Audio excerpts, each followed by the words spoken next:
तथास्तु। अब तीसरा वर मांग लो। मरे हुए मनुष्यों के संबंध में कुछ लोग कहते हैं कि वे हैं और कुछ लोग कहते हैं कि वे नहीं हैं। मैं उस सत्य को जानना चाहता हूँ। नचिकेता, देवताओं के लिए भी वह रहस्य दुर्लभ है। तुम कोई दूसरा वर मांग लो। हे मृत्यु, मैं उस रहस्य को जानना चाहता हूँ जिसे न जानने के कारण मेरे निष्प्रिय और तपस्वी पिता भी मोह के बंधन न काट सके। क्या है जीवन की उपासना का वह रहस्य जिसे मनीषी आत्मविद्या कहते हैं? हे नचिकेता, तुम 100 वर्ष की आयु वाले पुत्र पौत्र मांग लो। पशुधन, हाथी, घोड़े, सुवर्ण, रत्न मांग लो। मर्त्यलोक में जो जो कामनाएं दुर्लभ हैं वह मांग लो। ये स्त्रियां, ये रथ, ये वाद्य मांग लो। ऐसी स्त्रियां जो मनुष्यों को प्राप्त होने योग्य नहीं, उनसे अपनी परिचर्या करवा लो, पर मृत्यु के संबंध में प्रश्न मत पूछो। हे अंतक, ये सुख, ये भोग कल रहेंगे या नहीं इसका भरोसा नहीं है। भोग से इंद्रियों का तेज कम होता है, इसलिए आपके ये घोड़े, ये नाच, ये गान आप अपने पास ही रहने दें। नवित्तेन तर्पणियों मनुष्य, मनुष्य के धन की प्यास कभी बुझने वाली नहीं, इसलिए मुझे तो आप वही ज्ञान दें जिसे पाकर मनुष्य अमर हो जाता है। हे नचिकेता, जीवन के 2 पथ हैं, एक श्रेय का और दूसरा प्रेय का। प्रेय का मार्ग भौतिकता का, भोग का है। योग का, श्रेय का मार्ग आध्यात्मिकता है। दोनों ही मनुष्य के सामने भिन्न भिन्न रूपों में आते हैं।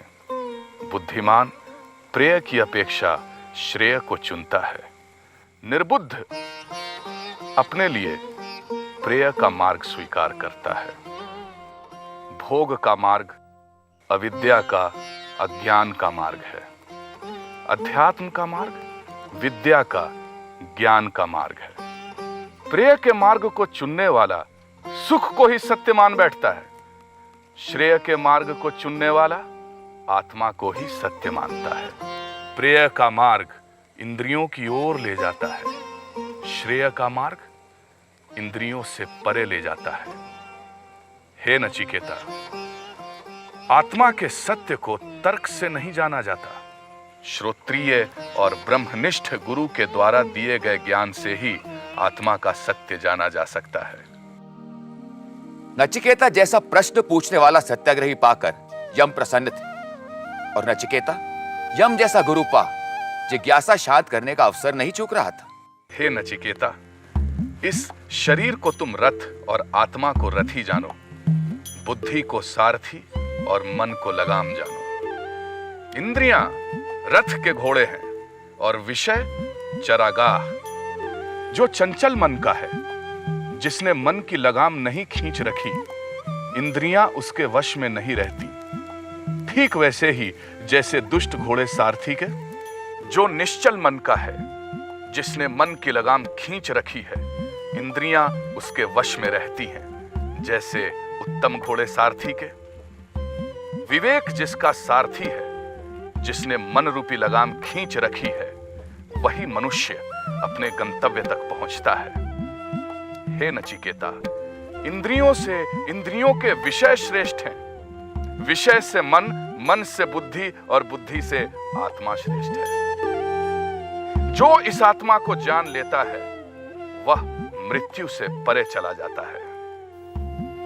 एक और आदर्श गुरु और दूसरी ओर आदर्श शिष्य, एक और मृत्यु का देवता और दूसरी ओर जीवन के प्रश्न लिए खड़ा एक किशोर। क्या था इस कल्पना के रचयिता के मन में? कौन हूं मैं? क्या मरता है? कौन मरता है? क्या हमारा जन्म ही मरने के लिए हुआ? क्या मैं मृत्यु से परे हूं? क्या मृत्यु से साक्षात्कार करने से पहले मैं इन प्रश्नों पर सोचता हूं? या सामाजिक जीवन ही हमें इन प्रश्नों से दूर रखने का एक षड्यंत्र है? पर कुछ ऐसे विरले व्यक्तित्व हैं जिनके लिए हर क्षण मृत्यु सामने खड़ी है और वो उन्हें उत्तर देने की चुनौती दे रही है। किसी प्रिय की मृत्यु में हर दिन अखबार की खबरों में, या सभ्यता के सिर पर लटकती युद्ध की तलवार और आणविक विस्फोट में छुपा वो प्रश्न हमें सोचने पर विवश कर रहा है। पर नचिकेता जैसा विरला ही उसका उत्तर ढूंढने के लिए निकलता है। प्रेय और श्रेय का मार्ग उतना ही सत्य है जितना जीवन और मृत्यु। ये मार्ग हमसे पहले भी लोगों के जीवन में आया था, हमारे बाद भी लोगों के जीवन में आएगा। जीवन की प्रयोगशाला के उस महान नचिकेता को हमारा प्रणाम, मृत्यु के रहस्य लोक के उस यम को हमारा प्रणाम। ओम नमो वैवस्वताय मृत्युवे ब्रह्म विद्याचार्याय नचिकेतसे च।